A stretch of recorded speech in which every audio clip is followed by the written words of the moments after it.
Good morning, guys. I was just out checking to see if the garbage had been picked up yet.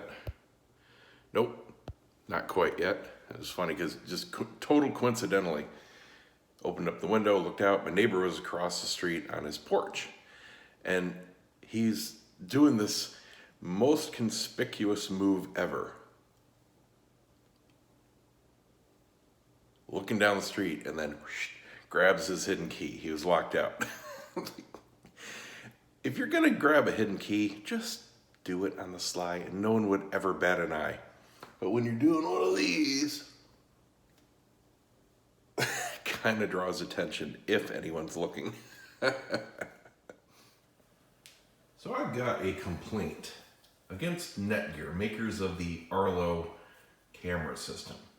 And don't get me wrong, I love the Arlo cameras. The hardware works great, the software works great, they're extremely easy, love the quality, no problems whatsoever with the system itself. But they tout them as smart home compatible. What that actually means is, a couple of the features will work with your smart home. Last night, couldn't sleep, but my body was just dead tired. I'm still really stiff and sore today. My hands especially, because I was hammering on that rebar. I was actually using the parking block as a sledgehammer at the end there to try to get those out. I'm just, so sore. Got to take some ibuprofen. But last night I was in bed, couldn't sleep, wanted to do stuff, but not physically. So I wanted to get somehow the Arlo cameras to work completely with the smart home. Here's the problem in a nutshell.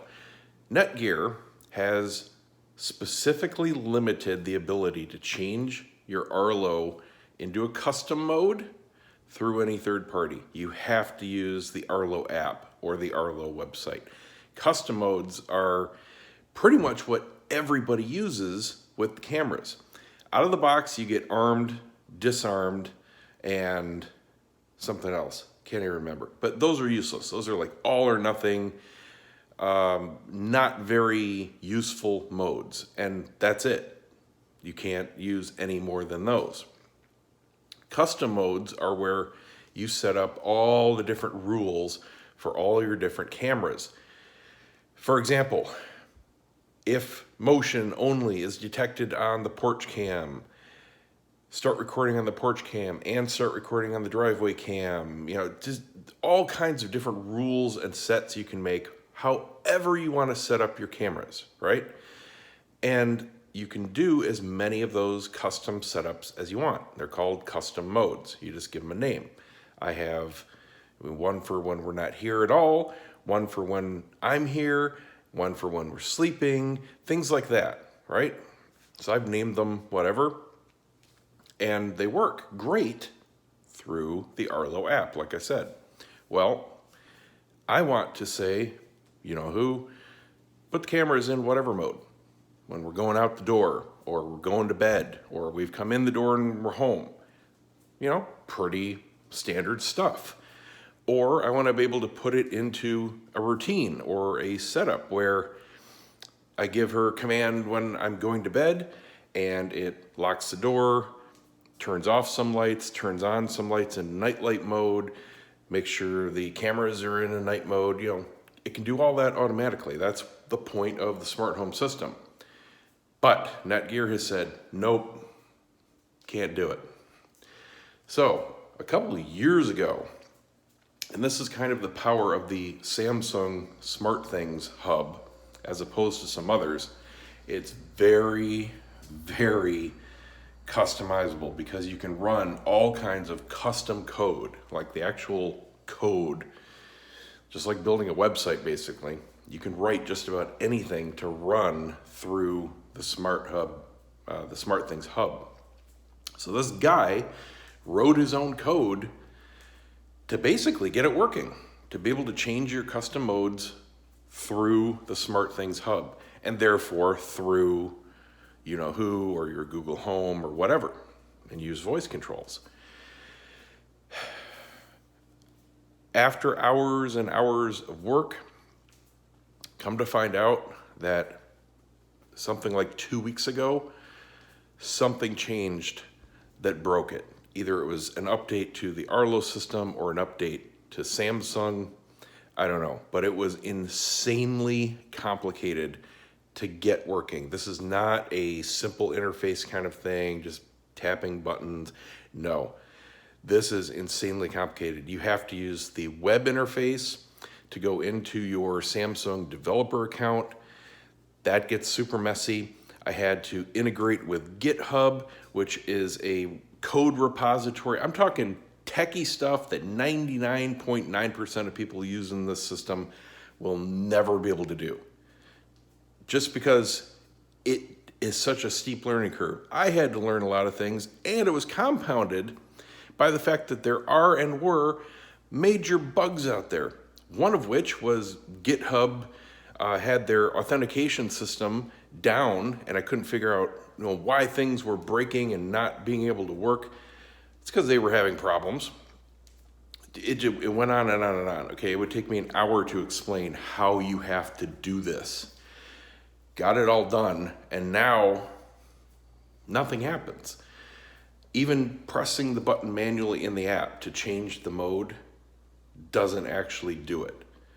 And I found a support thread that basically had a bunch of people saying the same thing as of about 2 weeks ago. And I've tried the fixes that some of them have suggested, and nothing's working. So it looks like Netgear on their end changed their login or their code or something to prevent third parties like this guy's code that he wrote from now even working. And I have a suspicion it's on their end, because one of the problems right now is I keep getting logged out of my third-party software connecting to my Arlo account. I'll save everything, I'll set everything back up, I'll go back in, and it's completely wiped. But yet I'm still logged in on the Netgear site, on the Arlo site, and everything's still working direct. So I think they've just said, nope, screw you guys. Nice workaround, but we just stomped that out. So yeah, it looks like basically my Arlo cameras are going to be completely on their own and not part of the smart home. The only thing they give you officially out of the box is the ability to pull up a camera feed on your TV. That's it. That's like useless. That's for like monitoring one of their baby cams. That's it. That's absolutely pointless for integrating into a smart home. And tons of people are pissed about it, and they have been for over a year now. Just complaint after complaint. Every kind of message board about this is just filled with everybody going, what the hell, Netgear? Let us change into our modes. So that's where that's at.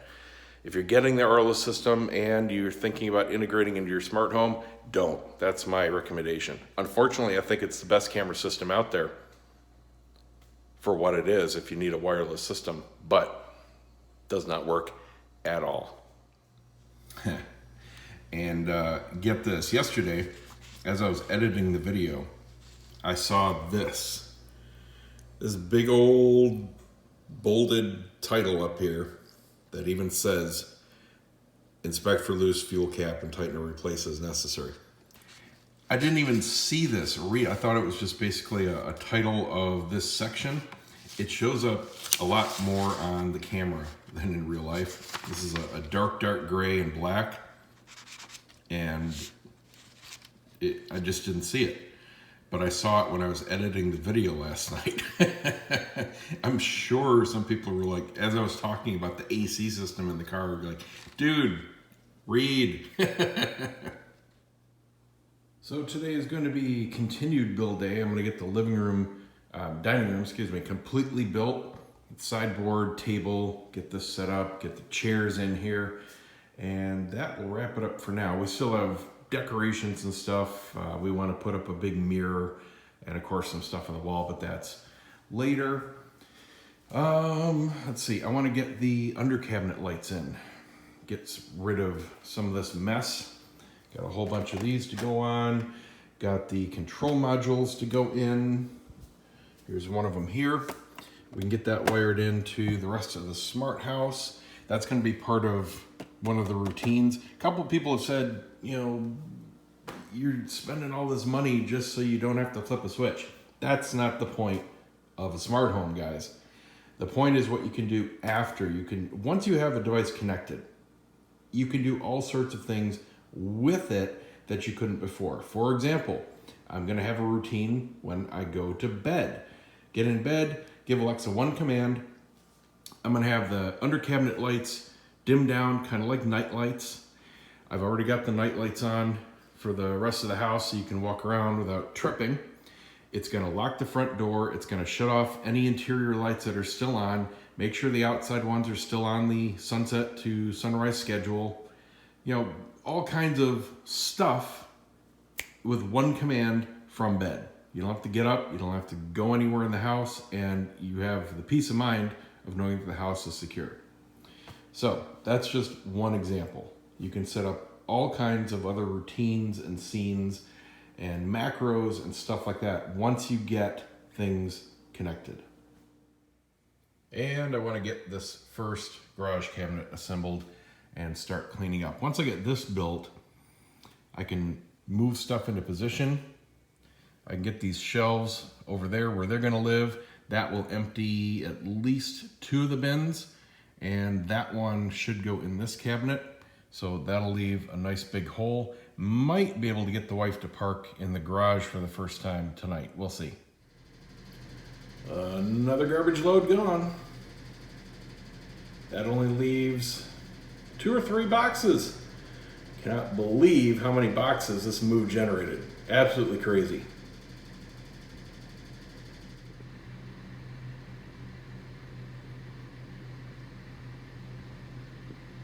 Yay! See you later, dude. There she is. Big old table. Again, super heavy duty, just like the kitchen table.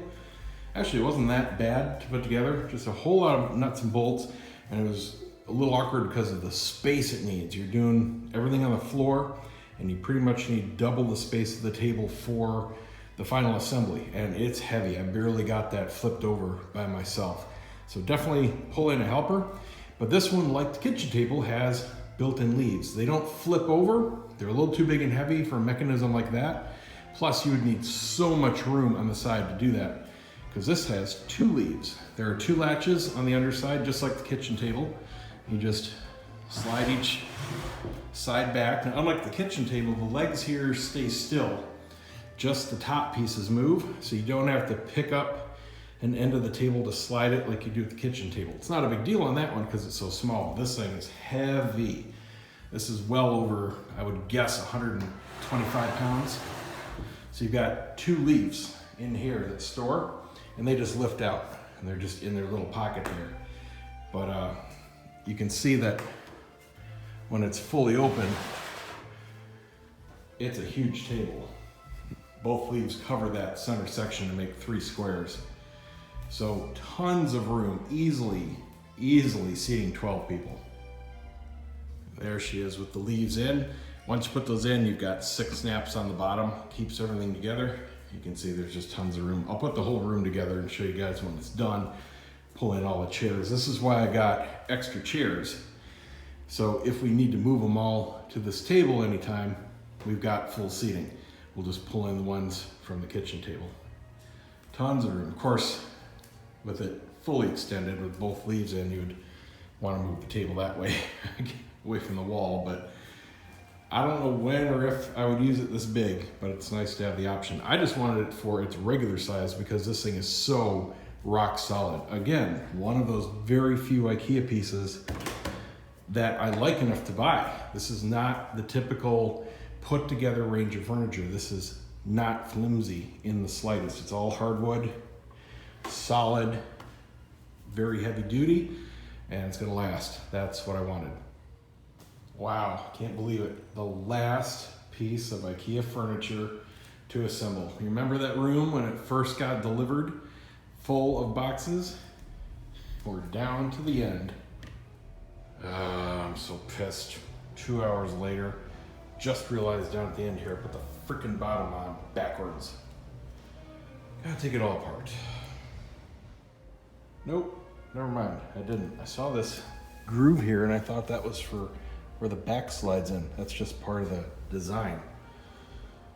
There's no way you can flip it because this has a notch here for these front legs. So we're good. And the dining room is built. Still need to put up a mirror and some decoration, but that is about it. Love the space. Super comfy rug too. Very soft.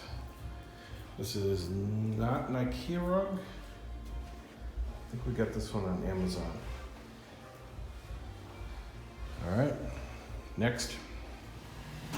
Break time. We're trying our local Taco Tuesday at San Jose. Oh yeah. Hey. Well, it's pretty tasty. You got 3 chicken, 3 beef. So you got hard, soft, 2 of each. I can only do 3. Stuffed. Really good beef. Not so hot on the chicken, but the beef are really good.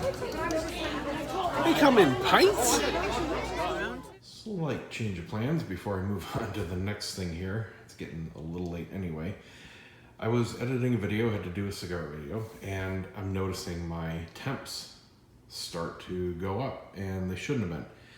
Fan was starting to come on, I check everything, and my core idle temps were up like 20 degrees over normal for no reason, just sitting here. So that tells me there's something wrong with the seating of the cooler or the thermal paste. And you know, it could have happened during the move, just something jostled, a little bit of an air pocket, who knows. So got it off, got it cleaned off, and I'm out of thermal paste. All I've got is liquid metal, which you do not put on thermal pads or heat spreaders. So it might be, I might have some in my component boxes, wherever I put them. Got some here. I got a bunch out in the garage. I'm gonna have to just search and look. Walmart unfortunately doesn't carry any in stores, so I can't go out right now and get any. I'd have to go to Best Buy in the morning. So if I don't find it, my computer will be down until tomorrow. Well, struck out on the acetone. I went through everything in the garage, completely out. So no big deal. Didn't have anything left to do tonight, but that'll be a little bit of a waste of time tomorrow finding a Best Buy. So here's how the IKEA under cabinet lighting systems work. It's not a kit. They just sell all different kinds of parts and you piecemeal them together depending on exactly what you want. The first thing to do is to pick the physical lights that you like, and they have different kinds of lights. We went to the store, I tried them all out, I looked at their light patterns, looked how they look under the counters and all that kind of good stuff. These are the ones that I chose. Now I like these because they're small, you don't see them sticking down underneath the counter, and I like the light spread. They have a slight diffusion on them. They're the omlopp, and I didn't like the bigger ones because they looked like basically miniature fluorescent housings. They got much bigger. They have some that are big, wide, flat panel lights. And I suppose those would be good if you have a big overhang and you're over some kind of prep surface. But for normal counters, this is what I like. They're just very small and they throw a beautiful counter light, but it's not super bright. So they have different sizes of them. That's to accommodate different size counters. I'm going to be using 3 of the larger ones and 1 of the smaller one. I have 1 large one going next to the sink, and then the long run on the other wall gets 2 large and 1 small going next to the fridge. The next thing you need to pick is how you are going to control them. By default, they're just normal plug-in lights, and you can get the default omlopp controller, and you get a switch. It's just a power cord with a rocker switch on it. That's the most basic install. Beyond that, you can go wireless, and they have a little remote, and I actually mounted it here. And it's on a magnet base. You can carry it around if you want, or just put it up out of the way. I've just got it with sticky tape. And that obviously allows you to use them as a wireless remote system in your kitchen. Beyond that, you can plug them into a gateway, and that's the big round puck that I have in the office that connects to the smart home. Now, these are the gateway controllers, or the wireless controllers. These are also the power supplies, and they have multiple power supplies. These are what you use if you're going wireless, and you have to pick one depending on what you're plugging into it. This one only supports up to 10 watts. This one can handle up to 30. So you have to total up the wattage of each run you're doing. In my case, I only have one large one going next to the sink, so it's gonna get one small power supply. The big run next to the fridge is getting two large and one small. It's still under 30 watts, but it's much more than 10, so it gets one of the big ones. And the big ones, because you're typically using them with more lights, also come with a little splitter built into it.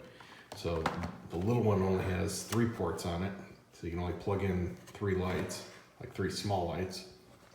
It will not support 3 big lights. And then this obviously supports a whole lot of other stuff. So if you're over 30 watts though, you need even more than this. So you do have to do a little math, and whatever you're choosing, whatever light you're choosing, make sure that it's gonna work in whatever controller you're gonna use. So the first step is to physically mount the lights under the cabinet. That should be pretty easy. I'm going to imagine it's just a couple screws or maybe even double-sided tape. And then mount the control unit, probably is right behind one of the lights. And then the last step is buying the power cord. They do give you different power cord options. This one was, I think, $6. And here's, you can see the rocker switch built in. This is obviously going to be always on the on position because I'll be wirelessly controlling mine. But that's it, and they have longer ones if you need them. Now the one next to the sink, I'm going to plug in right next to the Google Wi-Fi. It's all up under the counter already. The other one is plugging in behind the refrigerator, so you won't see any of that. Let's go ahead and get the lights mounted.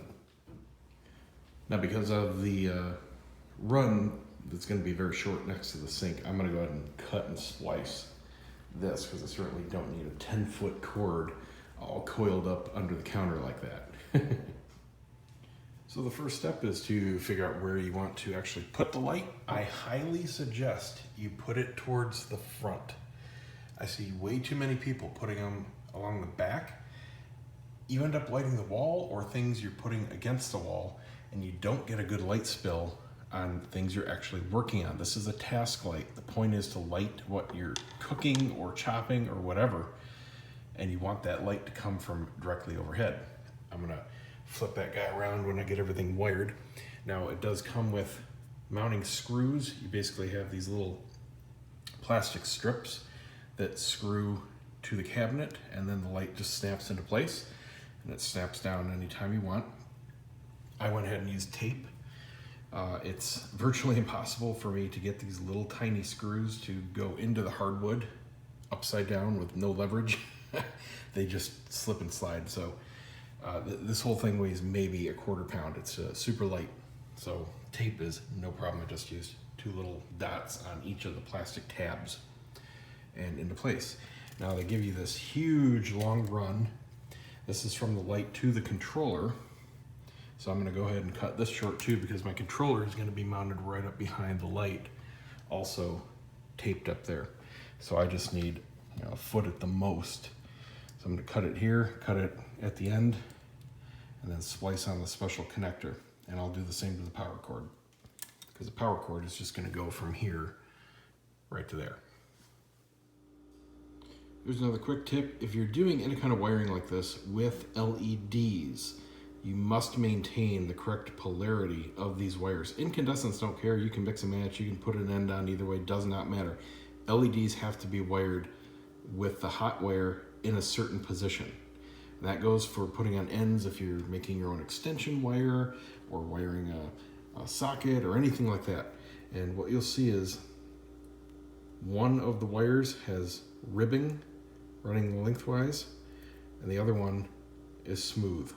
Just make sure you match those up whenever you splice things back together.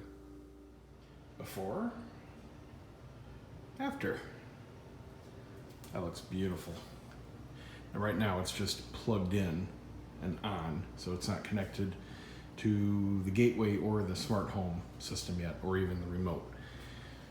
That looks beautiful. Got the control box wired up. Wire is nice and short. You can see the light is nice and even. You don't see any pinpoint LEDs. It's not like those cheap strips you get in the rolls or anything like that. and it's small enough where it's just casting a nice even light. You can see the reflection there. Love it. Okay, now these should be easier because I'm not going to have to do any rewiring. Everything's going to drape over and be hidden behind the fridge, so shouldn't be that big of a deal. And the outlet is behind the fridge too, so it's just going to be a lot of taping and running wire. Well, I'm part of the way there.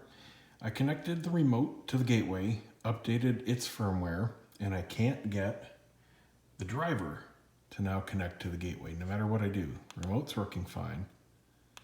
Got on off, you've got infinite dimming options. I like that it remembers your dimming setting. The caseta switches do the same thing, so if you leave it halfway dimmed and turn it off, it comes back to halfway. That's a nice feature, so you don't have to play with your dimming settings every time. Still working on it. Okay, I'm continuing to troubleshoot. First thing that IKEA says is to move the gateway closer to the driver. So it's right above there, plugged it into the Google Wi-Fi. I don't know what that pulsing means. It wasn't doing that in the office. It's been getting faster. So I gotta look that up. I don't know if it's updating or what. The app says it's all updated, but I don't know. Anyway, I've got a second one here plugged in. You have to have at least one light plugged into it to pair it. I just paired the remote. Both of these are working with the remote as it should be. Now I'm gonna see if the app sees this driver. It still doesn't see that one. I just found out how to do a factory reset. There's a tiny little pinhole. This one's easy to see.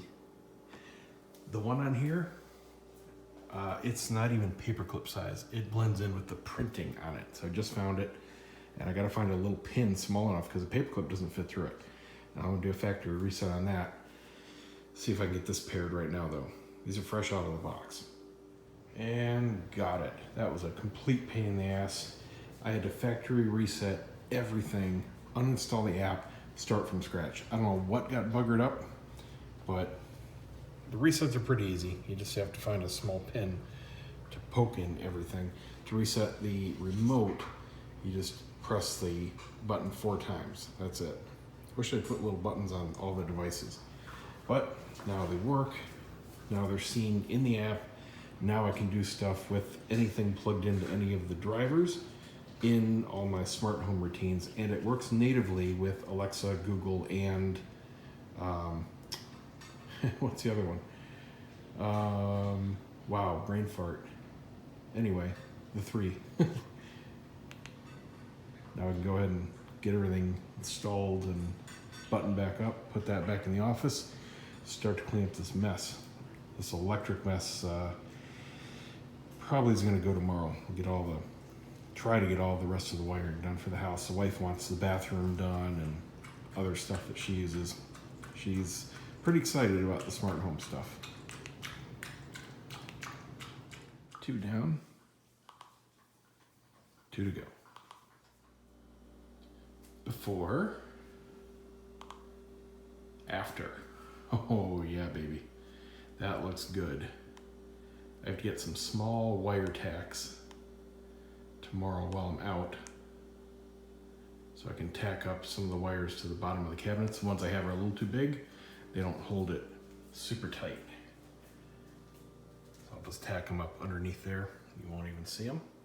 1 run per light, and then they go behind the fridge, where I've got the driver onto the wall, splitter up above, and power cord down into the outlet behind there. And that's it. It's super clean. Love it. Now I just have to add it to the smart home, and I'll have full voice control. Then I need to figure out what I want to name stuff. Right now, these 4 can lights are called the kitchen lights.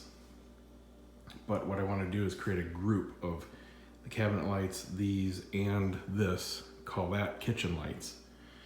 So this one right now is kitchen table light. These will be called cabinet light. I'll just have to think of a name for these, and then the group will be kitchen lights. And then you can do other stuff from there. See you guys tomorrow. Alexa, turn off the kitchen lights.